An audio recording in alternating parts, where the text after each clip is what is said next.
আসসালামু আলাইকুম। আমি চলে এসেছি খুলনা জেলা তেরখাদা উপজেলা।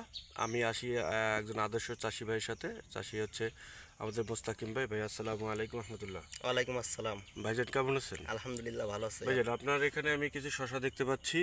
এটা কোন জাতের শশা? এরিমা জাতের শশা। এবার গ্রিন সিটি এরিমা। জি। এটার ফলন কেমন ভাইজান? ফলন খুব ভালো। খুব ভালো। জি আপনি এটা চাষাবাদ করতেছেন, মানে এর আগে কিছু কোনো চাষাবাদ করছিলেন? এর আগে আমি 2024 সালে এক প্যাকেট বীজ আনছিলাম হাবিবকে দোকান থেকে, তেরঘর থেকে। এটা চাষ করে আমি খুব ভালো ফলন পাই, যার জন্য এবার আমি নিজে লাগাইছি।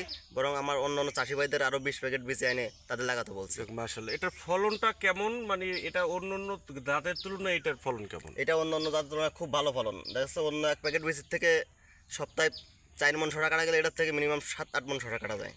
মাশাআল্লাহ। আর এটা জীবন কালও অনেকদিন বেশি, আর ফলনও খুব ভালো। প্রত্যেকটা পাতার গোড়ায় গোড়ায় ফল।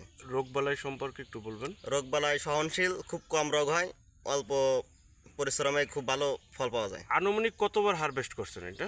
মানে এটা আপনি গতবার যে চাষ করছিলেন, গতবার কতবার হাইয়েস্ট হারভেস্ট করছেন? 16 থেকে 17 বার, দেখা যাচ্ছে 20 বারও করা যায় অনেক অনেক ক্ষেত্রে। মানে অনেকগুলো সব গাছ তো একসঙ্গে মারা যায় না, দেখা যাচ্ছে 20 বার পর্যন্ত হারভেস্ট করতে পারি আমরা। মাশাআল্লাহ। এই আপনার আশেপাশে যে চাষি আছে ওনারা কি আমাদের এই ফলনটা দেখছে এই জাতের?